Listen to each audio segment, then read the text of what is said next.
Hello everyone, ये जो video है वो सिर्फ और सिर्फ सीरियस स्टूडेंट्स के लिए है जो तैयारी कर रहे हैं, जिनको एग्जामिनेशन कब होगा। हालांकि पता है आपको एग्जामिनेशन कब होगा, ऑलरेडी बता दिया है। फॉर्म कितने भरे हैं, इन सब से आगे अब ये जानना है कि सर हमें बताओ कि इस एग्जामिनेशन को क्रैक कैसे करना है। और इस एग्जामिनेशन को क्रैक करने के लिए अगर हम आपसे नहीं पढ़ना चाहते, खुद से पढ़ना चाहते तो क्या करें। और अगर हम अपना खुद का एक टाइम टेबल बनाना चाहते हैं तो वो टाइम टेबल कैसे बना सकते हैं। फिर मॉक टेस्ट में कितने मार्क्स हम स्कोर करके, ताकि हम ये माने कि हाँ हम अच्छी तैयारी कर रहे हैं। चलिए शुरुआत करते हैं आज के सेशन को। सबसे पहले हमें सबसे ज़्यादा जरूरी चीज़ जो है वो है अंडरस्टैंडिंग ऑफ द एग्जामिनेशन। साथियों, हमें सबसे पहले समझना होगा कि जो आरआरबी है, राइट, जब हम एग्जामिनेशन की बात करते हैं तो जो आरआरबी है वो प्रैक्टिकल की बजाय फैक्चुअल क्वेश्चन से ज्यादा पूछती है। ठीक है, जैसे पीआरटी की अगर मैं बात करूं, केवीएस पीआरटी के अगर आप क्वेश्चंस को उठाओगे तो आपको वहां पे बहुत सारे प्रैक्टिकल क्वेश्चंस भी मिलेंगे पेडागोजी के। बट यहां पर ऐसा नहीं है बॉस, यहां पर आपको प्रैक्टिकल की जगह फैक्चुअल क्वेश्चन से ज्यादा मिलेंगे। अभी मैं बताऊंगा भी कि उनमें कैसे डिफरेंस रहता है ना, और कैसे आपको डीप डाउन भी करना है। टीजीटी है तो अब जैसे फॉर एग्जांपल टीजीटी में एक टॉपिक है फिलॉसफी, तो फिलॉसफी से रिलेटेड फैक्चुअल क्वेश्चंस आपसे आरआरबी में ज्यादा पूछे जाएंगे। कारण क्या है? क्योंकि इनको आरआरबी को, ठीक है, बहुत ज्यादा टीचिंग एग्जामिनेशंस कराने का क्या नहीं है, अनुभव नहीं है। ठीक है, अनुभव की कमी है। तो ये बात तो तय है कि ये जो एग्जामिनेशन पूछेंगे वो बहुत ज्यादा कैसा आधार पर होगा, वो फैक्चुअल आधार पर ज्यादा होगा रादर देन वो प्रैक्टिकल आधार पर। दूसरा, आप सेल्फ स्टडी कैसे करें, और अगर आपको मेरी हेल्प चाहिए तो वो क्या हेल्प है वो भी आप समझ लीजिए। देखो, सेल्फ स्टडी करने के लिए मैंने टीजीटी, पीजीटी और पीआरटी के स्टूडेंट्स के लिए अलग अलग तरीके की यहां पर बुक सजेस्ट करी है। आप इन्हें ले सकते हैं, परचेज कर सकते हैं और मंगा सकते हैं। बट दिक्कत क्या है कि इन बुक्स के साथ में कि आपको मल्टीपल बुक्स मंगानी पड़ेंगी वो छोटे छोटे टॉपिक्स पढ़ने के लिए, अगर आप डीप डाउन जाके पढ़ना चाहते हैं। अगर आप केवल ऊपर ऊपर से पढ़ना चाहते हैं कोई भी टॉपिक, तो आप वो कहीं से भी पढ़ सकते हैं, वो आपको किसी भी जगह मिल जाएंगे। ठीक है, इंटरनेट पे भी अगर आप सर्च करोगे तो वो मिल जाएंगे, ऐसी बात नहीं है। ठीक है, बट अगर आप डीप डाउन जाके पढ़ना चाहते हैं जिससे आपका पेपर पास हो, आप मेक श्योर करना चाहते हैं कि वो जो नोट्स मैंने दिए हैं आप लोगों को 399 में, उसके कंपटीशन में रहें। जो क्लासेस मैंने दिए हैं उसके कंपटीशन में रहें, क्योंकि मैंने खुद जो नोट्स बनाए हैं, जो क्लासेस लिए वो इन बुक्स से लिए है ना, इन बुक्स को रेफर किया मैंने पूरी तरीके से। तो जैसे मैं सबसे पहले यहां पर सेल्फ स्टडी की बात करूं तो पहली बैटे ह्यूमन की एक बुक आती है दोस्तों, जिसका नाम है Indian and western philosophy. TGT PGT वालों के लिए, पीआरटी वालों के लिए बताऊंगा। इससे आप पहली से जो चौथी यूनिट है वो कवर कर लोगे, जहां हम फिलॉसफी ऑफ एजुकेशन की बात करते हैं, सोशियोलॉजी की बात करते हैं, इंडियन कॉन्टेक्स्ट की बात करते हैं। ये आपको इस बुक में मिल जाएंगे और इस किताब का प्राइस जो है वो 446 रुपीज आपको पड़ेगा। बट इससे 4 यूनिट कवर होती हैं। आगे अगली बुक जो आती है वो आती है दोस्तों एजुकेशन, सोसाइटी एंड कल्चर। ये आपके में एक ऑप्शन है जिसका नाम लिखा हुआ है दोस्तों, याद रखिएगा, education, culture and human values. ये आप इस बुक से पढ़ सकते हैं। और दूसरा डेमोक्रेसी एंड, याद रखिएगा, एडुकेशन। अच्छा, डेमोक्रेसी एंड एडुकेशन के लिए आपको ये बुक खरीदने की जरूरत नहीं है, केवल आप 1 से 3 जो चैप्टर है वो इससे कवर कर लीजिएगा, जो अगली यूनिट है। ठीक है, याद रखिएगा। इसके लिए डेमोक्रेसी के लिए आप कोई भी बीएड की किताब ले सकते हैं। ठीक है, अगर आपके पास कोई बीएड की किताब जो आपने पढ़ाई करी हो, आप उसकी मदद ले सकते हैं। ठीक, याद रखिएगा। उसके अलावा आगे अगर हम बात करते हैं तो सेल्फ स्टडी में अब देखो बचा हुआ जो चैप्टर है जिसमें साइकोलॉजी ऑफ लर्नर टीचिंग है और करिकुलम है। ठीक है, तो इसके लिए आपको कोई बुक खरीदने की जरूरत नहीं है। क्यों? क्योंकि याद रखिएगा ये जो साइकोलॉजी है या करिकुलम है, ये तो आपके ऑलरेडी आपने पढ़ा होता है ना, ये सीटेट में भी आपने पढ़ा है, पूरा फैक्चुअली पढ़ा है आपने। ठीक है, तो इसके लिए आपको कोई किताब खरीदने की जरूरत नहीं इस यूनिट के लिए। ठीक है, स्पेसिफिकली याद रखिएगा।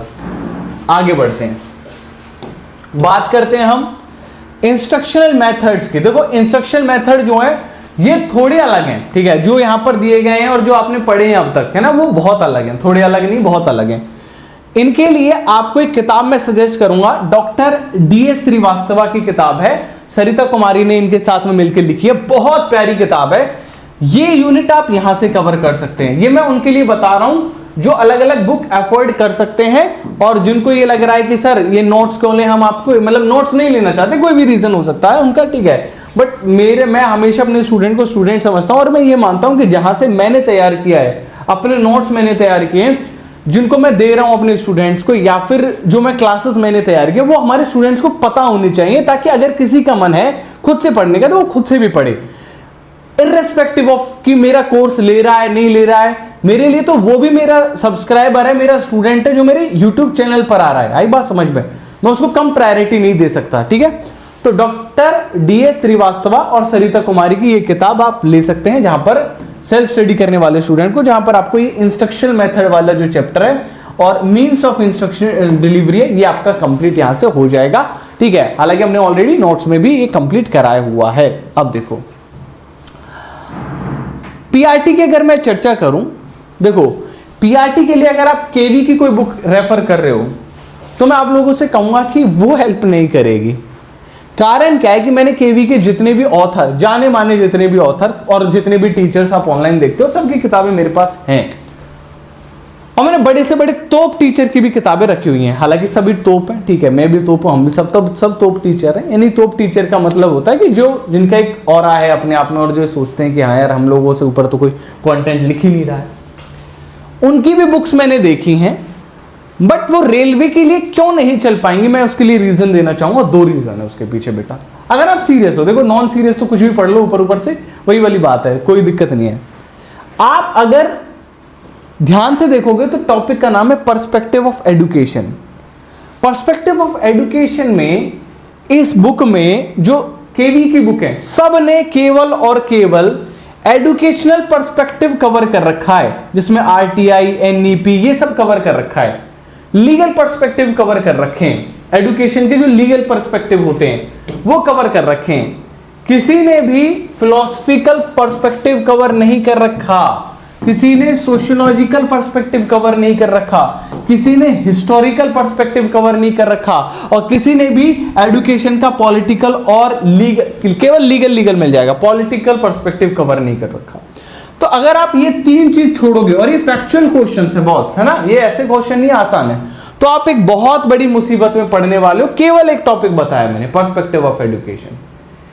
बाकी जैसे अब ये चाइल्ड डेवलपमेंट एंड पेडागोजी है, उसके लिए थोड़ी ना बुक खरीदोगे कोई भी, वो काम आ जाएगी जो पुरानी बुक है। केवल पर्सपेक्टिव ऑफ एजुकेशन और भी बहुत सारे ऐसे टॉपिक्स हैं, सोसाइटीज, रोल ऑफ लर्नर में आपको हर तरीके से देखना है, ठीक है, रोल ऑफ टीचर देखना है आपको, तो वो एक चीज है। तो कोई भी KV वाली बुक काम नहीं करेगी, क्योंकि ये बुक प्रैक्टिकल लिखी गई है। हाँ, KV के लिए उनकी बुक बहुत अच्छी काम करेगी, बट वो बुक प्रैक्टिकल लिखी गई है, वो फैक्चुअल नहीं लिखी गई। This is the issue guys, समझ रहे मेरी बात, ये फैक्चुअल नहीं लिखी गई। जैसे मैं आपको बता दूं, अंडरस्टैंडिंग ऑफ लर्नर में कहीं भी सिलेबस में आपको नहीं दिखेगा कि इंटेलिजेंस की बात हो रही है, लेकिन क्वेश्चन इंटेलिजेंस से आएंगे। कहीं भी आपको पर्सनैलिटी का नाम नहीं दिखेगा, है ना, लेकिन पर्सनैलिटी से क्वेश्चन आएंगे, क्योंकि आपको लर्नर को समझना है। उसकी इंटेलिजेंस और पर्सनैलिटी नहीं समझोगे तो आप कैसे आगे बढ़ पाओगे, समझ रहे मेरी बात। तो आपको वो समझना ही चाहिए कि बच्चे की, जो बच्चा आ रहा है उसकी पर्सनैलिटी किस टाइप की है, ठीक है, बच्चे की इंटेलिजेंस कितनी है, वो आपको समझना ही होगा। That means learning of understanding of learner, right. क्योंकि आप फैक्चुअल है तो फैक्चुअल क्वेश्चंस आएंगे। KV में थोड़ी प्रैक्टिकलिटी आ जाती है, क्योंकि KV ऑलरेडी एक टीचिंग संस्था है, वो जानती है पेपर कैसा बनाना है, राइट। तो ये है दोस्तों PRT के लिए। अच्छा, बचा हुआ हिस्सा कॉमन हिस्सा, जिसमें GS आती है साहब, GK आती है, मैथ्स आते हैं, रीजनिंग आती है, इसके लिए आपके लिए बहुत ऑप्शंस हैं। बाकी के 50 नंबर के लिए बहुत ऑप्शंस है, ठीक है। ऑलरेडी आपके पास बुक्स होंगी, मैं ये नहीं कह रहा कि भाई, है ना, आपके पास कोई भी SSC CHSL की किताब हो साहब, ठीक है, आपके पास कोई भी DSSB की बुक हो जिसमें रीजनिंग दे रखी हो, मैथ्स दे रखी हो, चल जाएगी। ये 2 किताबें आपके लिए चल जाएंगी, याद रखिएगा। CGL लेवल मत खरीदना, ठीक है, CGL लेवल मत खरीदना, वो नहीं आता, लेकिन मेंस लेवल का मैथ्स जरूर ट्राई कर लेना, ठीक है। रेलवे का जो मेंस लेवल का मैथ है वो जरूर ट्राई कर लेना, जो मैं आपको दे भी रहा हूं मॉक टेस्ट में, वो ट्राई कर लेना, सबके लिए मैं बता रहा हूं, ठीक, याद रखिएगा। ये तो रही कि आप अगर खुद से अरेंज करना चाहते हैं, ठीक है, तो ये सब चीज खुद से अरेंज कर लेना, अगर कर पाए तो बहुत बढ़िया है, वेरी एंड गुड है। बाकी मेरी अगर आपको हेल्प चाहिए तो लोकेसर नोट्स एप्लीकेशन है, 399 वहाँ पे आपको प्राइस देते हैं हम लोग। और class notes, mock test, previous year paper, अब हमने करंट अफेयर के कैप्सूल भी स्टार्ट किए हैं, बहुत सारी चीजें। मतलब तुम लोग सब सोच नहीं सकते कि इतना सारा कंटेंट दे रहे हैं। स्टूडेंट्स खुद ये पूछ रहे हैं कि स्टार्टिंग करें तो कहाँ से करें, तो उनसे मैं कहना चाहूंगा कि क्लासेस से स्टार्ट करो। अच्छा, अब बात करते हैं टाइम टेबल की। बॉस है ना, हमारी बात हुई थी कि हम सब सारी चीजों पर चर्चा करेंगे, टाइम टेबल कितना है। एक चीज बताओ मुझे, बहुत छोटी सी चीज पूछूंगा मैं आप लोगों से, टाइम टेबल, ठीक है, बहुत छोटी सी चीज पूछूंगा। सबसे बड़ा इसमें सिलेबस में सबसे बड़ा टॉपिक कौन सा है सबसे ज्यादा मार्क्स का? That is professional ability. कितना टाइम देना चाहिए? कम से कम 1 से 1.5 घंटा। हर दिन इसके क्वेश्चंस अटेम्प्ट करो। अगर आप ऐप वाले स्टूडेंट हैं तो आप लोगों को बहुत सारा कंटेंट दिया गया है, आप क्लासेस रिवाइज कर लीजिए, नोट्स रिवाइज कर लीजिए, और जो 1000 क्वेश्चंस की जो किताब दी है आपको प्रोफेशनल एबिलिटी की, उसे रिवाइज कर लीजिए। अगर आप नहीं भी हैं, सेल्फ स्टडी कर रहे हैं, तो बेटा आप जहां से भी पढ़ रहे हो, है ना, वहां जहां से पढ़ रहे हो वहां की क्लासेस रिवाइज करिए, वहां का स्टडी मटेरियल रिवाइज करिए, वहां की बुक्स रिवाइज करिए, ठीक है। उसके अलावा प्रोफेशनल एबिलिटी हो गया, उसके अलावा बाकी के हिस्से में, जीके वाले हिस्से में सबसे पहली प्रायोरिटी रीजनिंग को दो। हर दिन 30 मिनट एक टॉपिक पकड़ लो, उसके क्वेश्चन सोल्व करो रीजनिंग के। फिर मैथमेटिक्स को भी 30 मिनट देने हैं आपको। अब ये नहीं बताऊंगा कि इतने बजे बैठो, सुबह बैठो, शाम को बैठो, वो तुम्हारे ऊपर है, वो तुम जानो, वो मेरा काम नहीं है ना। मेरा काम है यहाँ पे स्पेसिफिकली ये बताना कि कितने घंटे कैसे पढ़ाई करनी है। फिर उसके बाद साइंस उठा लो, साइंस को 15-20 मिनट देना चाहो दे लो, ठीक है। बाकी क्योंकि साइंस एक ऐसा सब्जेक्ट है, ऑलरेडी अगर तुमने पढ़ाई करी होगी, तुम्हें आता होगा, तो तुम उस लेवल का सीख पाओगे, अदरवाइज कोई बहुत ज्यादा यहाँ से फायदा उठा नहीं पाओगे। हिस्ट्री, पॉलिटी, जियोग्राफी ऑलरेडी मैंने मना कर दिया, ये आपको पढ़ के ही नहीं जाना है साहब, क्योंकि 5 नंबर के ऊपर मैं नहीं कहूंगा आप हिस्ट्री, पॉलिटी, जियोग्राफी में पढ़ो, अनटिल अनलेस आपका ऑलरेडी सब्जेक्ट नहीं रहा हो हिस्ट्री, पॉलिटी, जियोग्राफी, क्योंकि फिर तो आपको आता ही होगा, है ना। लेकिन कोई फ्रेश पढ़ना चाहता है तो मत पढ़े। उसके अलावा करंट अफेयर, 5 नंबर के करंट अफेयर 3-4 क्वेश्चन आएंगे, 5 क्वेश्चन भी आ सकते हैं, ठीक है, 5 मैं मान के चल रहा हूं। तो करंट अफेयर के लिए जो मैं कैप्सूल्स दे रहा हूं वो आप पढ़ सकते हैं, या फिर आप वेबसाइट्स का सहारा ले सकते हैं अलग अलग, जहां पर जनवरी के, फरवरी के, मार्च के ये करंट अफेयर्स आप पढ़ें, ठीक है साहब।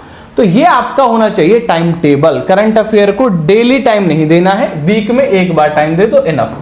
वीक में एक बार टाइम दे दो, जनवरी को दे दिया, ऐप को दे दिया, वैसे करके। अब इसके अलावा बचे हुए समय में क्या करें साहब? मॉक टेस्ट, 15 मॉक टेस्ट जैसे मैं दे रहा हूं आप लोगों को, ठीक है, 15 मॉक मैं दे रहा हूं आपको, ठीक।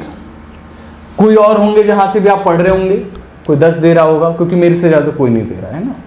कोई 10 दे रहा होगा, कोई 6 दे रहा होगा, कोई 5 दे रहा होगा।